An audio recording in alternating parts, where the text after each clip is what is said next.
Welcome to IMI Cornelius, the leader in dispensed beverage solutions. This instructional video will assist installers on the setup and operation of the Quest dispenser.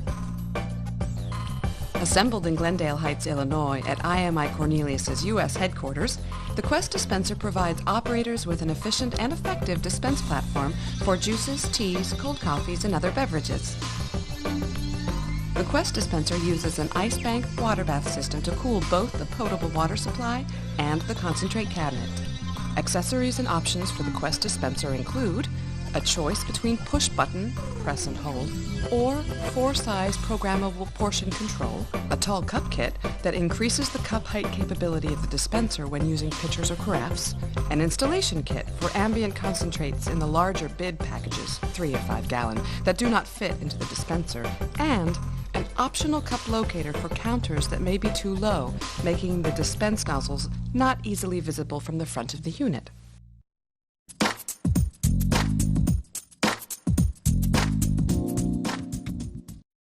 Every dispenser comes with the following: an installation guide that provides more detail for the information we are covering in this video, an owner's manual, a list of spare parts, 2 sets of magnetic flavor strips, a laminated cleaning and maintenance card which you, the installer, will need to review with the dispense operator, 4 4-inch legs, water supply line, and a drip tray and grill. The merchandiser door front is packed separately from the dispenser in this carton. Set this aside, it will be mounted on the machine later.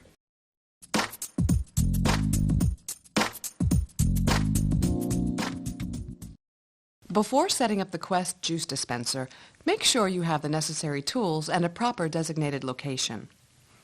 The following tools are needed: a 9/16 open-end or adjustable wrench, a Phillips head, and both small and large-bladed screwdrivers. The space required for proper installation should allow for a minimum of 12 inches, 30.48 centimeters, off the top, and at least 4 inches, 10.16 centimeters, off the back. This is to ensure proper airflow for the refrigeration system. The operating weights of the Quest units are significant. Be sure that the counter you are using is level and strong enough. All Quest dispensers arrive mounted to a wooden pallet. Remove the dispenser carton box by cutting and removing the straps. Carefully remove the staples, located on all 4 corners, by prying them out with the large-bladed screwdriver. A pair of pliers may also help with the process. Now, slide the carton up and off. 4 9/16 bolts fasten the dispenser to the pallet. There is 1 in each of the corners. The best way to remove them is to tip up the dispenser until you can get a wrench on the bolts themselves. Loosen each bolt until they can be removed by hand. 1 by 1, remove each side. Be careful removing the last one, as the unit may slip off the pallet. Now, the pallet can be removed. Once you have removed the dispenser completely, the empty box and pallet can be discarded. Be aware that help may be needed to lift the dispenser onto the counter since it weighs 120 pounds. Locate the dispenser legs packed inside the refrigeration cabinet. The legs screw into the same holes as the bolts that held it to the pallet. The Quest dispenser can be operated with or without legs. We advise you to check with your local area health inspection guidelines. Most installations will require 4 4-inch legs so that the machine can be cleaned underneath. Some customers choose to operate the unit without the legs to accommodate a height restriction, and this can cause a restriction of proper airflow, which in turn can cause the refrigeration system to work harder. Once the dispenser is situated properly on the counter, the next step is to fill the water bath.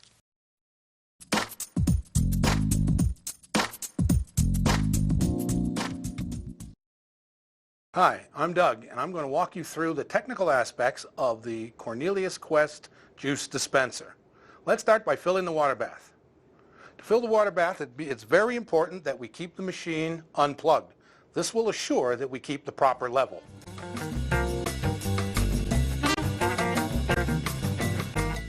To access the water bath fill tube, remove the front splash panel by removing these 2 screws.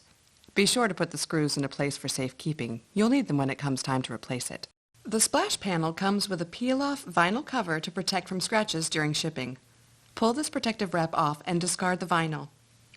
The dispenser comes with a 3/8 flare fitting connection on the water bath fill line. It's hidden here behind the retaining cover. This is our overflow. This is our drain for the cabinet condensation, which we'll talk about later. Now, take the fill tube, cut the wires, and stretch it out. Next, remove the fill tube retaining cover.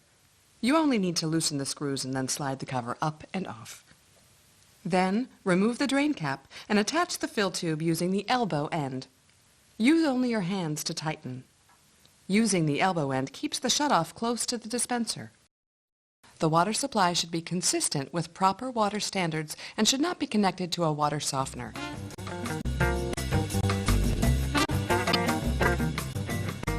There are 2 washers in the dispenser's information packet that will be used to hook up the water line to the water source.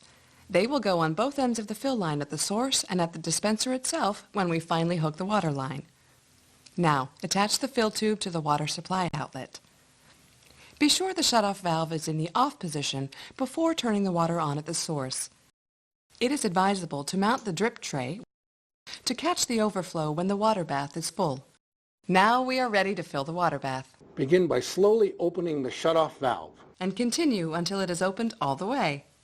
Fill the water bath until you see water begin to run out the overflow. The water bath holds approximately 3 gallons on the Quest 4 flavor and 1.5 gallons on the smaller 2 flavor. It is very compact, and the water enters in directly at the center bottom of the tank. Filling it too quickly in the beginning can cause the water to overflow out of the top of the ice bank cover, thus getting water on the counter as well as possibly wetting major electrical components mounted to the cover itself. Now, turn the valve to the off position and disconnect the supply line from the fill tube. Verify the level by holding the fill tube straight up and checking to see if the water line comes right below this inlet fitting. If it does, then the water bath is properly filled. Next, replace the fill tube cap. Do not over-tighten, as it could damage the inlet fitting. However, be sure it is tight enough so that there are no leaks. Tuck it back in the channel and replace the retaining cover. Now we are ready to plug in the dispenser. Quest dispenser requires a dedicated 15 amp circuit, 115 volts, 60 hertz. When you first plug in the dispenser, you will hear the agitator motor and the cabinet fan running. You will notice the refrigeration system does not immediately activate when the unit is first plugged in. That is because there is a 3-minute start delay built into the system. This is done to allow the refrigeration system time to equalize in the event of a power loss. After the compressor and condenser fan start operating, the ice bank begins to build and cooling begins. It's always a good idea to get the ice bank filled as early as possible. This will allow enough time to give the dispenser a sufficient amount of cold water that will be required for proper calibration of the finished drink. Now let's connect the water line. Remove the dust cap and discard it. Locate the water connection on the back of the dispenser. Be sure to use the fisheye washer provided in the installation kit. Insert the washer inside the elbow fitting, push it in hard, and carefully attach the water line to the back of the unit. Hand tighten to be sure you are not cross-threading it on the fitting. Then snug it down with the wrench, but be careful not to over-tighten, which could crush the gasket and cause a leak. Now, open the shutoff valve and water will flow to the dispenser. Check for leaks at the water connection. Go to the front of the unit and press the dispense button. Hold it until the water flows and all air is purged. This may take a couple of seconds. Repeat this on all the valves. Correct and consistent water pressure is very important to the successful operation of this dispenser. The Quest dispenser has an operating range of 30 psi to 80 psi with an optimum pressure of 50 psi flowing at a volume of 3 ounces a second. If you have water pressure issues, especially where you think that the pressure is too high, a SureFlow flow control set at 50 psi is available that can be spliced into this line to allow for good and consistent water flow to the dispenser. Locate the merchandiser that came in the separate box and peel off the protective paper. The merchandiser comes with a handle and door lock already installed. Mounting hardware, lock and key, and instructions are included. Notice the 6 mounting points as shown. 2 screws at the top, 2 screws on the sides, and 2 screws at the front of the merchandiser. We've loosened the screws in the front switch panel using a Phillips head screwdriver. Now slide the merchandiser in place and mount.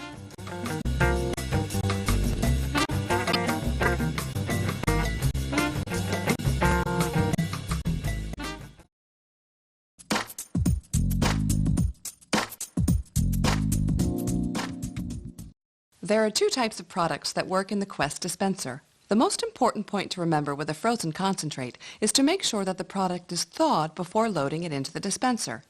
The product must be in a liquid state at about 35 to 40 degrees Fahrenheit. Be sure it flows properly through the pumps and mixes properly when dispensed.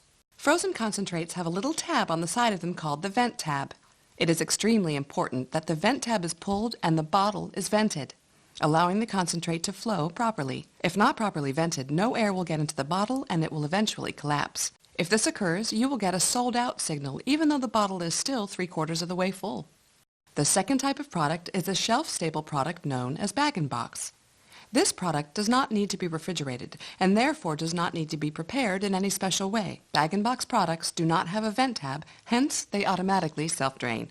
Pull the dust cap off the nozzle and place the concentrate on the dispensing platform shelf inside the cooling cabinet. Load concentrate containers by sliding them into the dispenser cabinet and pressing down until the nozzle is fully inserted in the receptacle, also called a bottle adapter. Once it engages, the concentrate will start to flow into the pump system. Prime each pump by pushing each individual dispense button until you start to see water and concentrate flow through each nozzle. You've purged the line and the concentrate is loaded. Now you're finally ready to do the calibration. Each concentrate has what is called a Brix setting. Brix is a percentage scale of the amount of sugar solids in a drink or juice concentrate.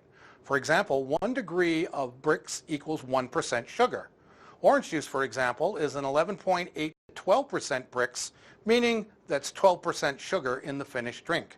Now, most of the time, Brix is set by taste, but we don't recommend that. To get the most consistent drink and the best tasting drink, the use of a refractometer is required. A refractometer measures the amount of sugar in the concentrate. They work using the principle of light refraction through liquids. When passing light through a liquid, the refracted angle will be shown on a scale determining the amount of dissolved sugars in the drink. Most of the time, when measuring concentrate, the scale will read between 11.8 and 12. As stated before, orange juice is always 11.8 to 12 as a finished drink, with some apple and cranberry setting as high as 14. The first step in setting a Brix is to take a flat blade screwdriver and turn the flow control counterclockwise until it stops.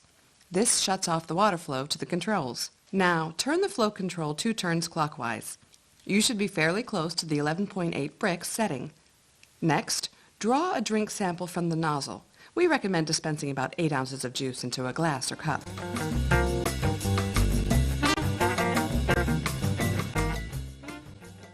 Make sure you stir it once or twice, then place a clean straw in the middle of the sample and with your middle finger over the top of it, draw a sample from the cup. Take that sample and put it on the glass or prism of the refractometer. Close the lid and look at the Brix reading inside. If, for example, the Brix reading is high at 14, there is too much concentrate and more water is needed. To make that adjustment, take the flat blade screwdriver and imagine that the flow control is the face of a clock. If you are at 14, turn the dial precisely 3 minutes clockwise. If, for example, the Brix reading is too low and somewhere down at 10, the water needs to be decreased. To decrease the water, turn the control flow dial counterclockwise precisely 2 minutes. Close the door and draw another 8-ounce sample. Stir it and repeat the process.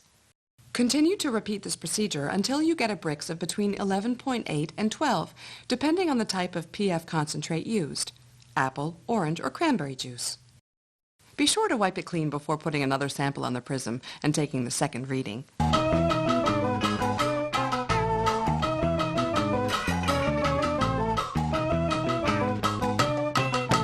The key to achieving an accurate Brix reading is temperature. This is why getting the water bath filled early during installation is very important. It ensures that there will be plenty of cold water and the water is at the proper temperature when adjusting the Brix. One way to validate the temperature is to put your hand under the dispenser and check it. Yet, a more accurate reading is to take a dial thermometer and place it in a cup of water before beginning the Brix procedure. If the water reads between 40 and 45 degrees Fahrenheit, you will get an accurate Brix reading with the refractometer. When using an ambient or bag-in-box concentrate like apple juice that has been sitting on a shelf and not pre-chilled, it's extremely important to set the Brix on the machine at a slightly higher rate. So set the bricks to a reading of about 12.3 to 12.4. Optimum water flow to the dispenser is 50 psi. The minimum that the unit needs to run is 30 psi.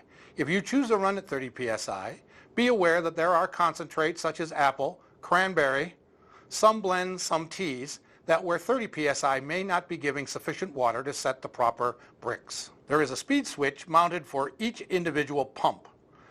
There is a high and low setting for each dispense head on the dispenser.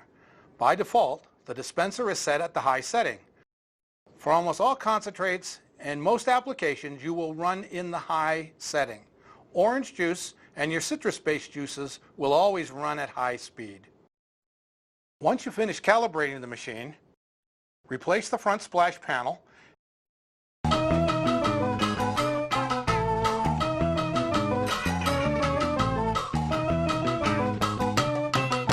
and put the magnetized flavor strips on the unit.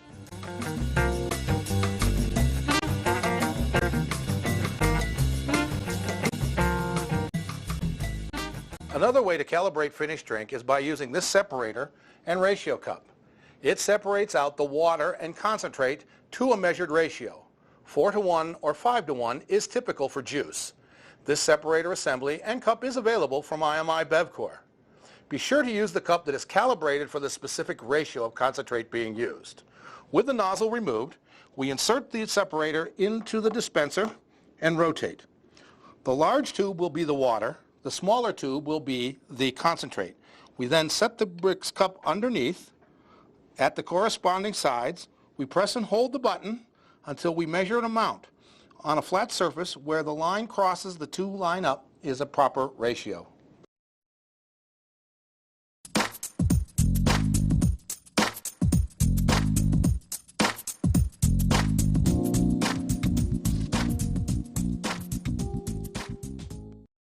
As an installer, the operator may look to you for training on how to operate the dispenser and the best practices for basic cleaning and maintenance. Take this as an opportunity to properly educate the end user and turn it into a win-win for both of you. Proper training at this early stage reduces the number of service calls and, more importantly, gives the operator and customer a good quality finished drink. It's important to review the cleaning and maintenance procedure with the operator. Along with the instructions on how to install the machine, there's also this laminated care and cleaning card that comes in both English and Spanish. Additionally, a full-color door label that covers the same procedures is attached to the inside of every unit's cooling cabinet door. When training the dispenser operator, make sure he or she fully understands the importance of keeping the machine clean and how to maintain it properly, because it reduces the number of service calls and dispenser downtime. Each flavor has a dispense flush mechanism. With the door open, select the flavor that you want to flush and locate the dispense flush lever, which is under the front flap on the platform assembly. Slide the lever handle to the right into the flush position. Put an empty cup or glass on the drip tray underneath each dispense nozzle. Close the cooling cabinet door and press the dispense button until clear water flows from the dispense nozzle. This flushes the entire pump from the nozzle into the mixing chamber and the pump itself. Open the door, lift the flap, and move the lever back into dispense. Close the door and press and hold the dispense button until you start to see a colored liquid from the nozzle. Repeat this procedure for every flavor. We strongly recommend daily cleaning of the following parts using a mild dish detergent: cup rest, drip tray, dispense nozzles, and mixers. The dispense nozzles are held by protruding little wings on opposite sides of the nozzle opening. We reference these wings when we're installing and deinstalling the nozzles. The static mixers are inserted to the top of the dispense nozzles and look very much like a giant screw. To remove the dispense nozzles and static mixers, rotate each 90 degrees and pull it down from the dispense compartment. Imagine the numbers on a clock. Put the nozzle wings in the 6 and 12 position, or north and south, and pull straight down to release. When cleaning is done, it is extremely important to make sure each nozzle is locked into position. If the operator sticks it back and doesn't rotate it, there's a chance that the nozzle and its attached static mixer will end up in a glass when the first cup is dispensed. To lock the nozzle in place, reinsert and rotate it 1/4 of a turn to a 3 and 9 or east and west position. Do not put these parts in a dishwasher or soak them in any kind of chemical cleaner. Only mild soap and water should be used for the daily flushing or for the daily cleaning. It's also a good idea to use a clean damp cloth to wipe down the external cabinet and the splash areas periodically. Operators will sometimes use the flush mode as a security measure for securing the dispenser. For example, in an environment where the machine is not secured, operators will put it into the flush mode so that only water is dispensed. If you use the flush mode to dispense water, there's a good chance that the pump tubing will split over time. This will be discussed in more detail in the pump platform assembly part of this training. Here's a better way to secure the dispenser from having concentrate dispensed. Open the cooling cabinet door and locate the on-off switch on the inside. You will notice that there are two switches inside the door. The one on the right manages the pump platform and its operation. Pushing this right switch to the off position disables the dispenser's pumping feature. However, the refrigeration always remains in operation while the unit is plugged in. The second one is for lighting up the merchandiser. Switching this one to the off position turns off the merchandiser light so that when the machine is shut down overnight, people will know that the dispenser is not active. Once both switches are in the off position, close the cooling cabinet door and lock the door with the key. There are times when the dispense platforms must be removed from the dispenser for cleaning. Keep in mind that this is a 4-flavor machine and there are 2 individual platforms. Shutting off the water is not necessary in order to clean this dispenser. The platforms can be removed with the water connected and the units plugged in. The first step in cleaning the dispenser platform is to remove the dispense nozzles. Again, turn the nozzle 1/4 turn so the wings are forward to disengage the nozzle from the dispenser. Then, pull the nozzle straight down to remove it and the static mixer. Step 2. Remove the concentrate shelf. Lift it up to pull the rubber grommets up and off the bottle adapters.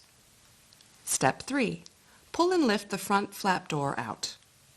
Step 4. Unlock the platform clips. Pull on the catch and slide it back to unlock the platform clips from the dispenser. Step 5. Gently lift the platform straight up and begin to pull it forward. Step 6. Release the water connector. The water connector is released by pressing the gray button on the water coupler. After releasing the water connector, pull the tray up and finish pulling it forward until the platform connection is separated from the dispenser. Step 7. Disconnect the electrical connection. With the platform pulled halfway out, disconnect the electrical connection inside the cabinet by squeezing the 2 side release wings on the plug and pulling them straight back. This enables you to lift the platform completely out. Removing this cable plug can be a little difficult since it plugs in very tightly to keep moisture out. Once the platform is taken out of the dispenser, it can be cleaned with mild detergent. Never submerge it in a sink, place in a dishwasher, or allow excessive moisture into this area. Step 8. Remove the mixing chamber. During the sanitizing procedure, the mixing chamber will be sanitized. However, it should be cleaned every time the platform is removed. Take the mixing chamber out and rinse it with warm soapy water. Don't forget the syrup and water ports. Once you've cleaned both dispenser platforms, reverse the steps just reviewed to reassemble the machine.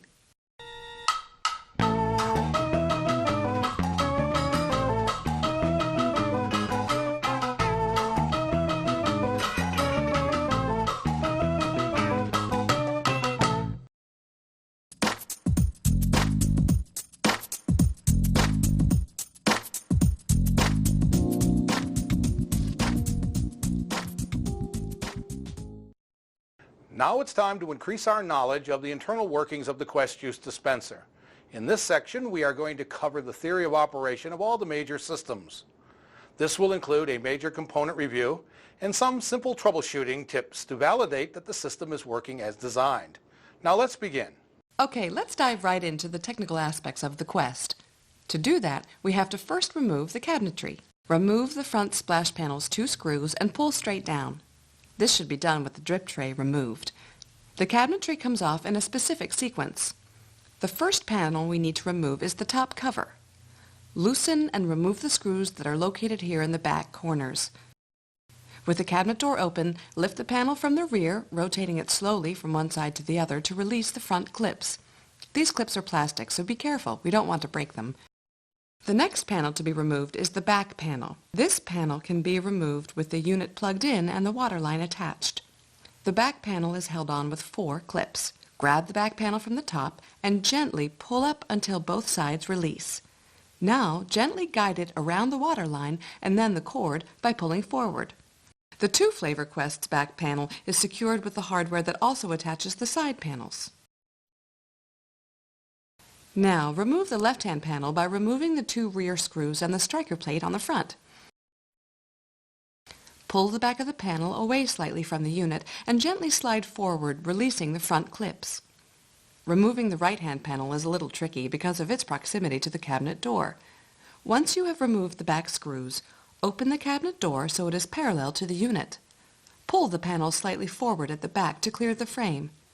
Tip the panel forward from the top to about a 45-degree angle and gently push up and forward. This will release the clips. Now slide the panel down and back, releasing it from the dispenser.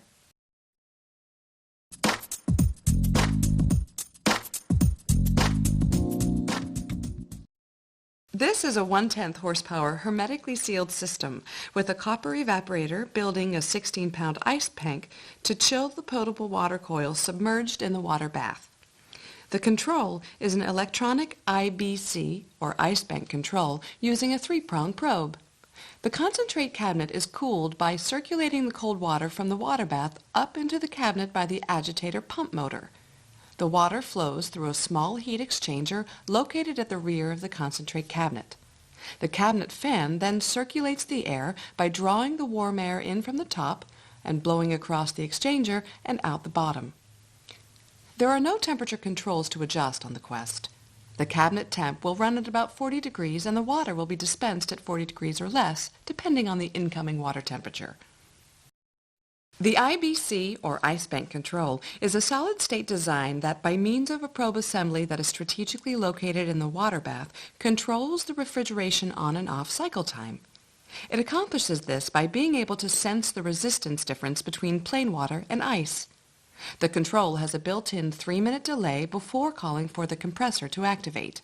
If there is any interruption in power to the dispenser, whether it's unplugged or if the incoming power to the building is interrupted, the system will wait the 3 minutes before activating the refrigeration system. The IBC failure mode is deactivated if there is no or not enough water in the water bath to cover the probe assembly, or if there is a break in the continuity, as in a broken wire or connector, the control will not activate. Be sure when filling the water bath that the mineral content in the water is sufficient. It is suggested that regular tap water be used. Distilled or some bottled waters have the minerals removed to the point that the controls cannot sense them and therefore will remain in the deactivated state.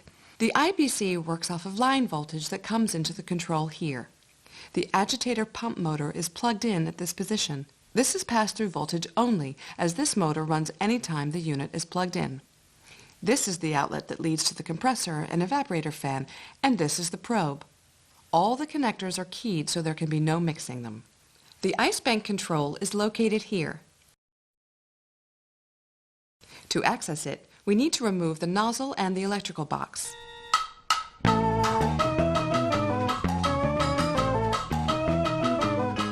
It now can be slid to the right to release from the unit. Once released, it can be pulled straight out to gain access to the connectors for system checking and troubleshooting. The condenser and fan assembly is located here in the back of the unit. The Quest 4, as you can see, is mounted horizontally while the condenser on the Quest 2 is vertical. The condenser fan is wired in series with the compressor itself. When the IBC calls for cooling, a relay closes, sending line voltage to both this fan and the compressor. As you know, good airflow through the condenser is critical to good refrigeration performance. To clean the condenser, we first need to remove the motor fan assembly. This is done by simply removing this screw and rotating the assembly counterclockwise until the tabs clear and the motor can be lifted out. Be careful when removing the fan assembly, as the refrigeration cap line runs across the back. Snagging or nicking this can cause a major refrigeration leak. The compressor is a 1/10 horsepower capacitor start induction run motor. It has 2 sets of winding, start and run. To properly understand how it works, we need to first examine the electronic components. They are located under this cover. To remove, insert a screwdriver in the slot and gently press down while at the same time pulling the cover back. In this application, the capacitor is used for startup only. It is wired in series with start winding and, by discharging, helps to increase the compressor motor's starting torque. This is a current magnetic relay. It works much like a solenoid valve. A spring holds the relay open when the system is idle. When the control device, in this case the IBC, closes and sends line voltage into the compressor, the relay becomes magnetized and closes the contacts. This action energizes the start winding circuit and the motor inside the compressor starts. As the motor speed picks up, the amperage draw decreases, thus reducing the magnetic field in the relay coil, and the spring then opens the contacts, de-energizing the winding circuit. This is a snap-action bimetal motor overload protector. When the bimetal discs, usually steel and copper, reach a certain temperature, they snap back, opening the circuit. When cooled, they assume the closed contact position. The temperature can be caused by a high compressor shell temperature, lack of proper airflow to the unit, or a high amperage draw from the compressor motor itself. A bad start cap or locked compressor motor can cause this to happen.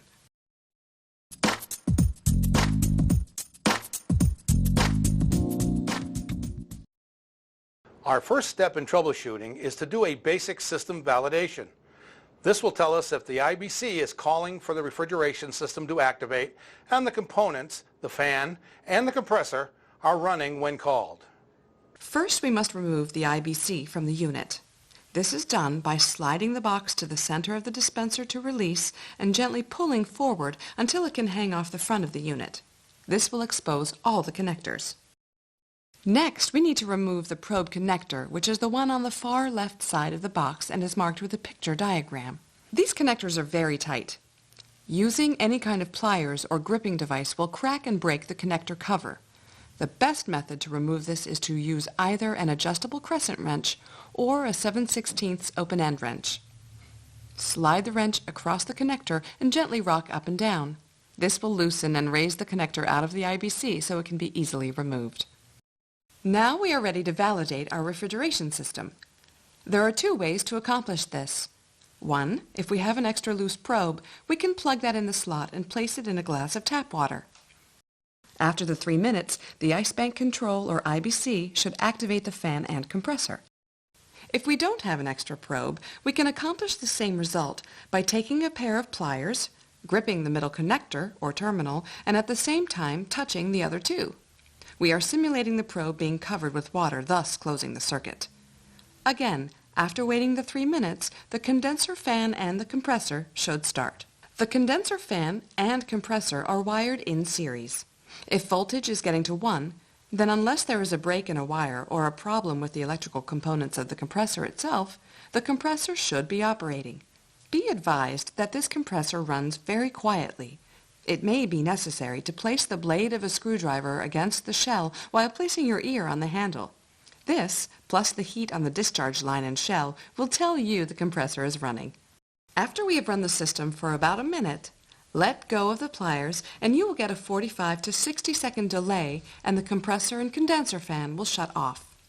What we have done with this test is validate that indeed the IBC operating circuit is sending the signal to the compressor and that the relay has engaged to send voltage to the condenser fan and compressor to activate the refrigeration system. At the same time, we have also checked that the relay is disconnecting properly.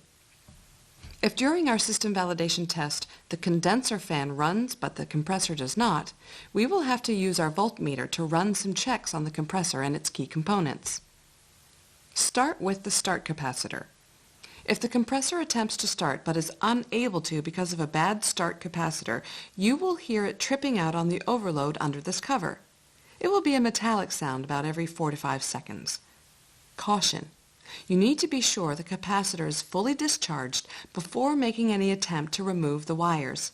It is best to use a screwdriver with an insulated handle placed across the posts. If the capacitor is good, a small spark will occur. If the compressor is silent, check to see the line voltage is indeed reaching the compressor. You do this by placing your volt-ohm meter probe on the overload lead and the neutral lead on the relay itself. If no voltage is present, check for loose or damaged wire connectors. The next tests require that the dispenser be unplugged. After you have discharged the capacitor as we stated above, remove the overload and relay from the compressor. The relay is removed by pulling straight back. You now see these 3 pins. The top pin will be referred to as the common pin. The left side is start and the right side is run. Now we will measure the resistance across these pins. Common to start should be about 3 ohms. Common to run should be about 10 ohms, and run to start should be about 12 ohms. If any of these read 0 ohms or infinity, then the compressor will need to be replaced. Now we need to check each post to the compressor shell to be sure there is grounding to the compressor shell itself. Scratch the paint off the compressor to be sure of a good contact and measure each post. They all should read infinity. If resistance reads 0, then there's a direct short and the compressor will need to be replaced.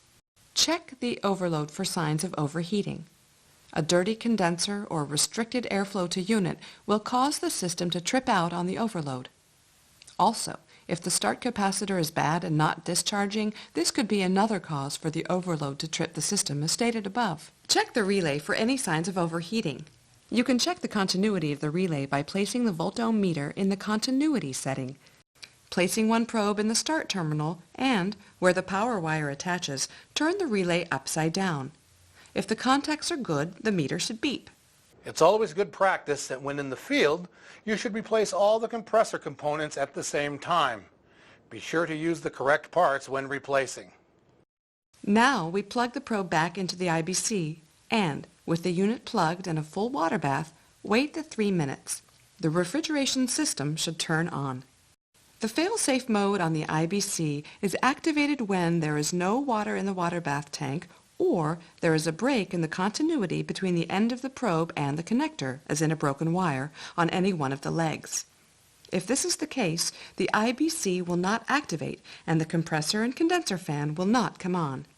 Inspect the wire connectors for any loose or bare wire. A slight tug test on each connector could expose this issue. Be sure, however, when replacing the connector, you get the wires in the proper order. The other critical piece of the cooling system in the Quest dispenser is the cabinet cooling system. We take the 32 to 33 degree water out of the water bath tank and we circulate it up through these lines by means of the pump agitator motor. It goes then into a heat exchanger which is located in the back of the cabinet. In front of that heat exchanger is a fan. This fan then circulates the cold air through the cabinet, keeping it at 40 degrees. This motor performs 3 very important functions. It circulates the ice bath water to cool the cabinet. It ensures that the ice bank itself is uniform and not growing into the water coils, thus preventing freeze-up and water stoppage. It also is very important to the cooling system operation. The agitating of the water is directly responsible for the heat exchange of the incoming potable water that is in the water coil itself. Note: there is absolutely no temperature adjustment on either the cabinet or the finished drink. If you experience a warm cabinet and the water from the valve is at least 40 degrees or below, then the agitator motor is at fault. First, you check to see if the red wheel mounted to the motor is spinning slowly or not at all. If it's spinning slowly, you are not sending the cold water into the heat exchanger, therefore no cooling is taking place. This and the cabinet fan both run when the unit is plugged in. There is no on-off on this system. Refer to the training manual for removal and replacement of this motor.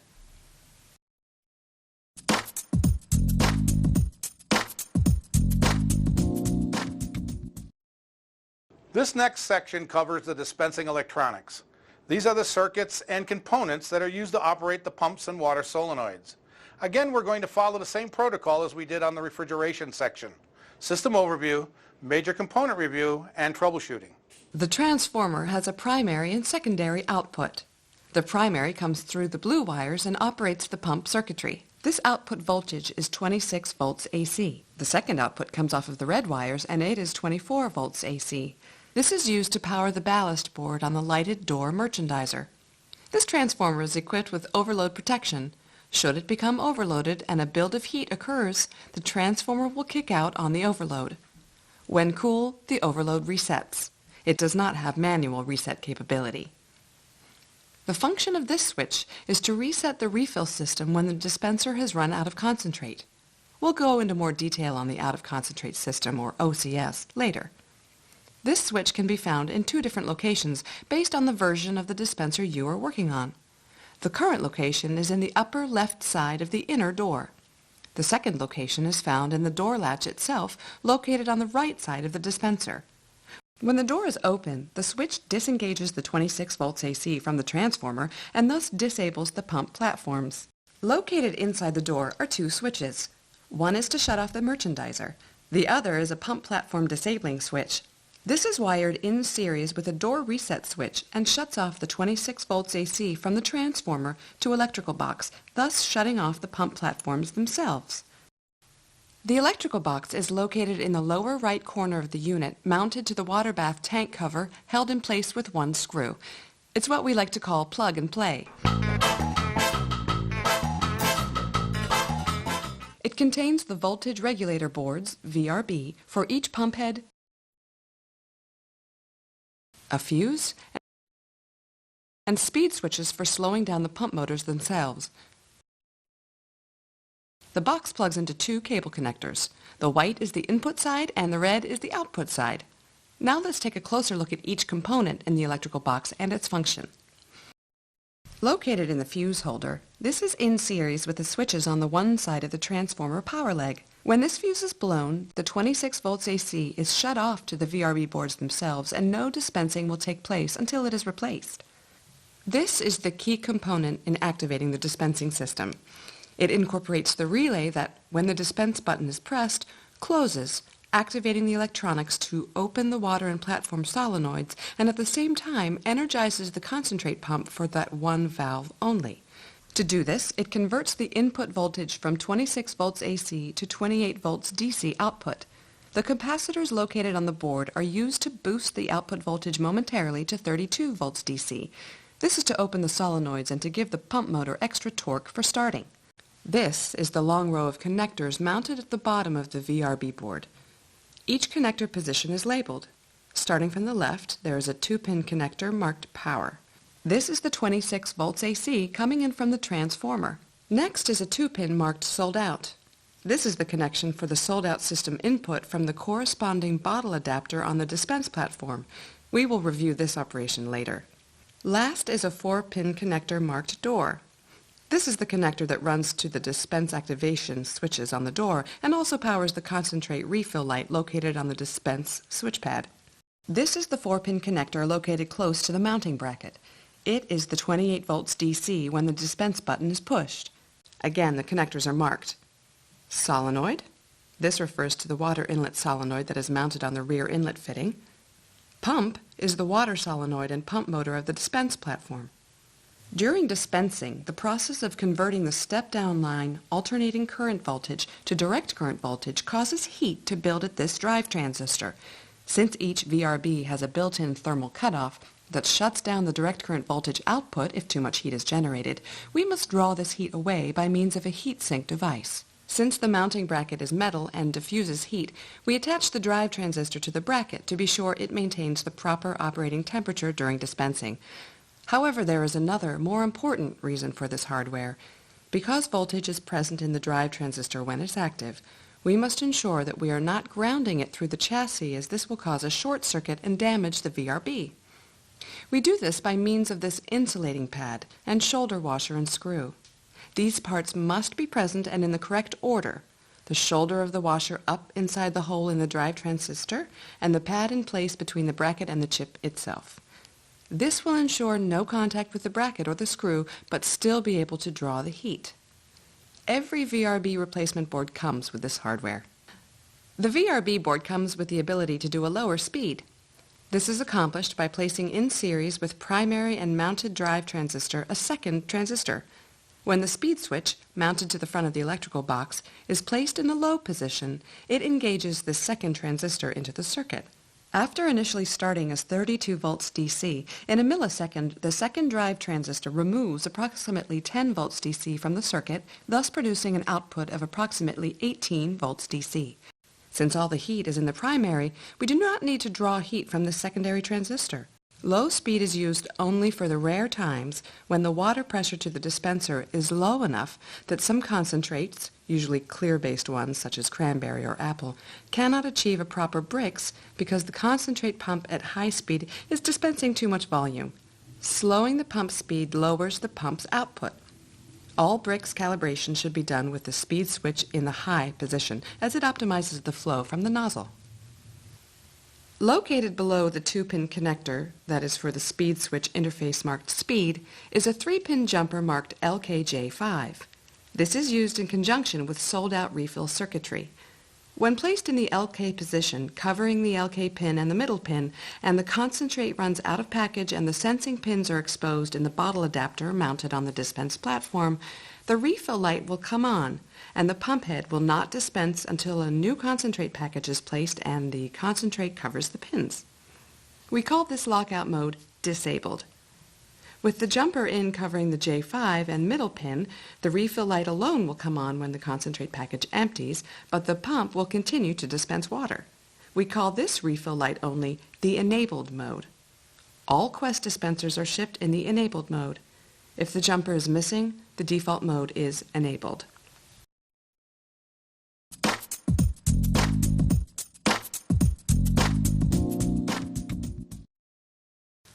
Every Quest dispenser comes with a sold-out indicator system included.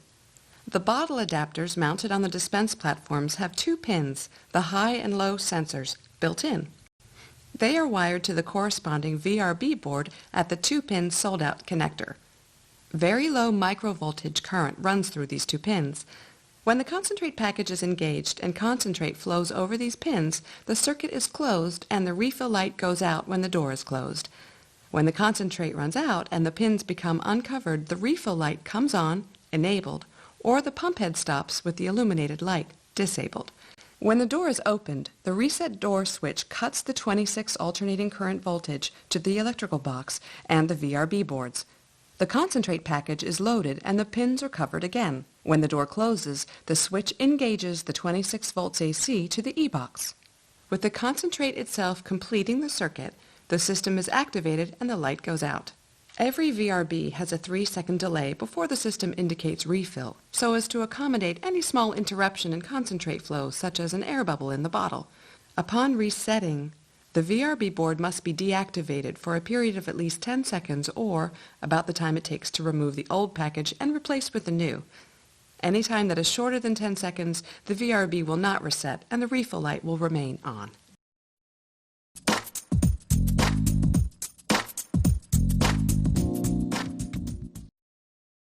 The first indication there is a problem with the dispense circuitry is that the 6 1/4 amp slow blow fuse is blown out. Remember, when this fuse cuts the 26 volts AC from the transformer to the electrical box, thus no dispensing on any valve will take place until the fuse is replaced. First, remove the box and verify the fuse is indeed blown. If so, replace the fuse. Before replacing the electrical box, inspect each VRB for any burn marks or components or a deformity of the capacitors. A bad board capacitor sometimes will show up with the top of the capacitor being pushed upward. If any burn marks or blown-out components are visible, it is imperative that the dispense platform pump and solenoid for that particular head be checked. This condition indicates a possible shorted solenoid coil or motor, and they should be checked and replaced if necessary before activating the replaced VRB. Pull all the 26 volts AC inputs off of each board, leaving just one remaining. Plug the box in to energize. If the fuse remains okay, do this for each input. Repeat this procedure one at a time until all inputs are replaced. This is checking to be sure none of the VRB boards have a dead short causing the fuse to blow immediately.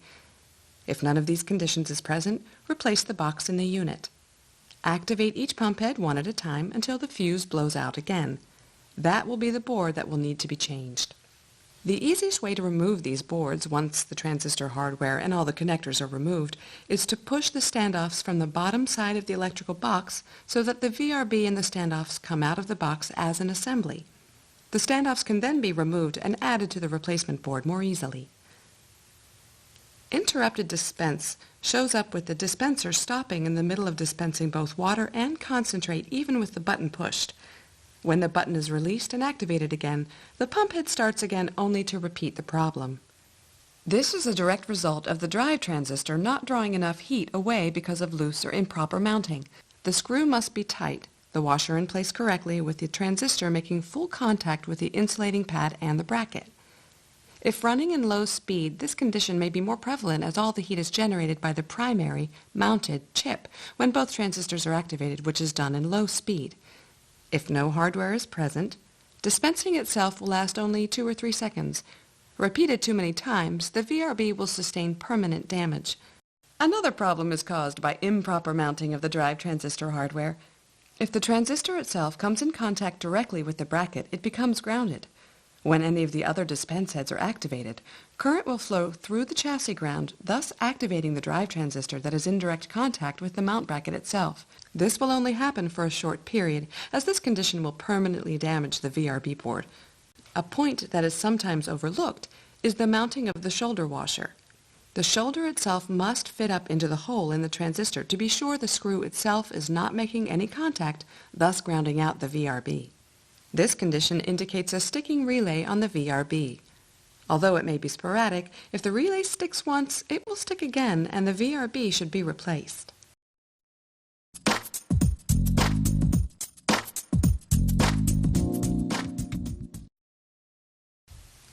All Quest juice dispensers have 2 dispense options, press and hold, and 4-size programmable portion control. This change is easily done by simply changing out the lower door assembly. The portion control timers are part of the switch assembly themselves, so nothing else changes in the dispenser itself. Programming is simple. To place the switch into the program mode, you need to press the small cup and the pitcher symbols simultaneously. If successful, the refill light will blink, showing you that the keypad is in program. Begin with the small size and fill the glass up to the desired level. You can top off the level as the timers are designed to build time. Repeat for all the remaining sizes. Once you have completed all 4 sizes, press the button with the 2 arrows and the refill light will go out. Now you have exited the program mode. This is a timer. If you experience an inconsistent fill, it could be that the water pressure to the unit is fluctuating. This will show up if all dispense heads are experiencing inconsistencies. If only one is, then it's probably the timer board itself.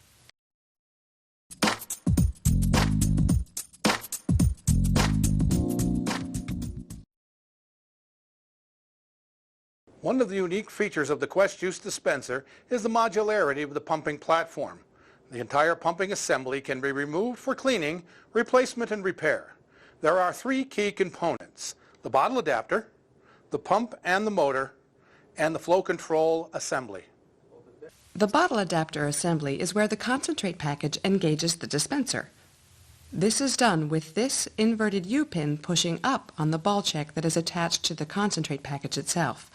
When engaged, the concentrate will flow through the adapter and be pumped through the platform to the mixing chamber, where it is mixed with metered water and dispensed through the nozzle as the finished drink. The adapter has 2 modes of operation: dispense as described above, and flush. In the flush mode, the concentrate flow is shut off at the neck of the adapter. At the same time, the potable water is redirected into the pump system itself. When you activate the dispenser in this mode, you are flushing the concentrate lines, the pump tubing, the mixing chamber, and the nozzle and mixer assembly. There is a series of O-rings that make up the bottle adapter assembly. It is key to the proper operation of this assembly that these O-rings are properly lubricated and remain in the correct positions. The adapter has 3 parts: the top, the slide or lollipop, and the bottom. Worn or dried out O-rings will show in a couple of ways. If these larger O-rings are worn, you will start to see traces of concentrate between the sections. This is very pronounced with your thinner concentrates such as cranberry or fruit punch. If this small O-ring is not sealing properly, you will find that when dispensing on any valve, water will flow up through the neck of that adapter, filling the concentrate package on every dispense. Remember that the water manifold is common for both platforms. When activated, the rear solenoid opens and the water flows up to the platform through these quick disconnects. This small O-ring must be sealing properly to prevent water from flowing up the neck of the adapter, which is open to let the concentrate flow.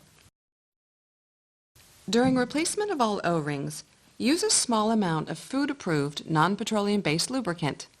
Do not over-lubricate, as the O-ring may not stay in place and lose its seal.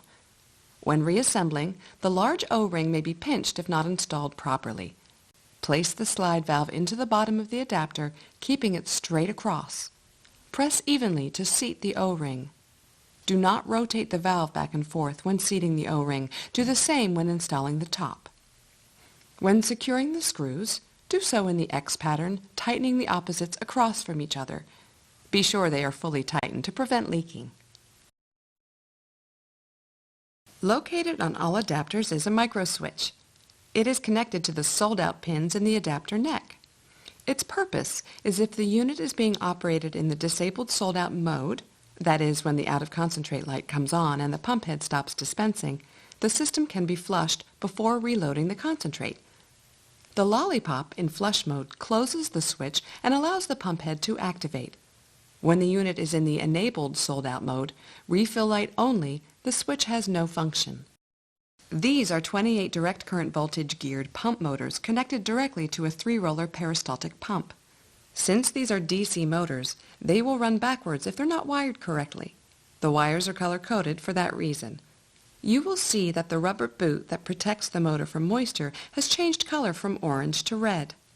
Although these red motors are identical in application, they are geared differently, so turning them by hand is more difficult.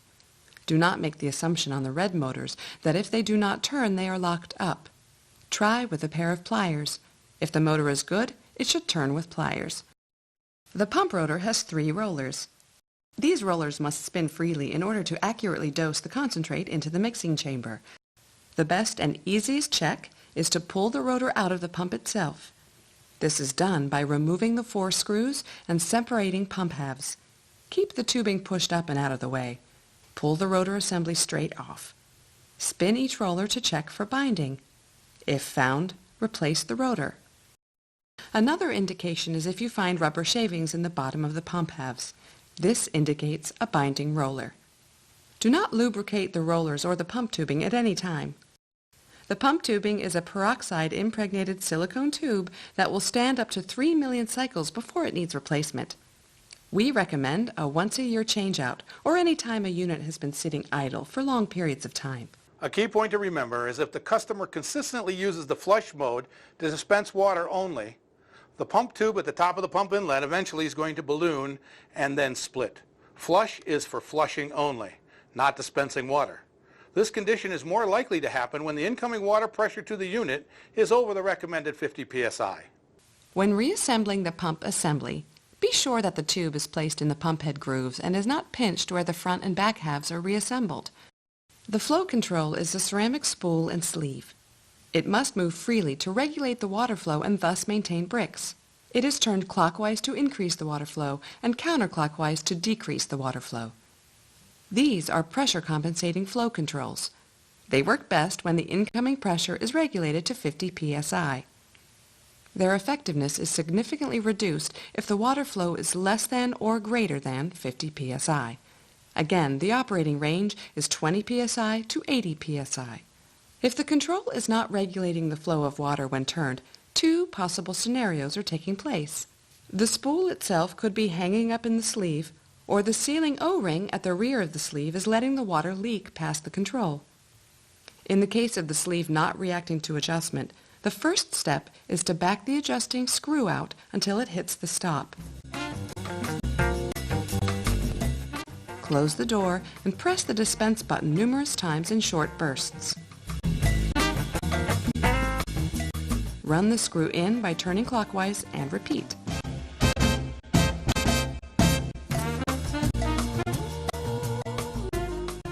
Finally, back the screw out to the stop again. Even with the adjusting screw backed out to the stop, meaning the valve is in the closed position, at 50 psi there will be a very small stream of water flowing when the valve is activated. If running the adjusting screw in and out does not solve the problem, then the valve will need to be disassembled and checked. These controls are ceramic. They will break if dropped and can crack if care is not taken when removing them from the valve block assembly.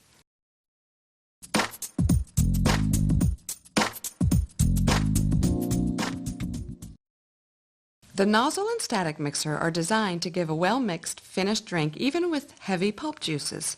If the static mixer has been damaged to where any of the 3 feet at the bottom of the mixer are broken, this process will be compromised and the mixer should be replaced. If the nozzle and O-ring are subjected to repeated dishwashing or allowed to stay for prolonged periods in sanitizing solution, the nozzle barrel will shrink, causing problems inserting the mixer. Another way this will show up is there will be after drips from the nozzle itself. The O-ring allows the nozzle to hold a vacuum, thus keeping it filled with juice so there's no interruption in the flow of drink from dispense to dispense. If the nozzle does not fit properly or the O-ring itself is damaged, air will be allowed to enter and there will be a constant drip until the nozzle is drained out completely.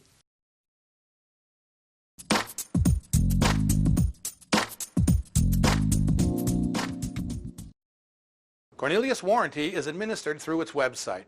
All Quest dispensers carry 1-year warranty on parts with 4 additional years on the compressor. All Cornelius products leave the factory with a serial plate.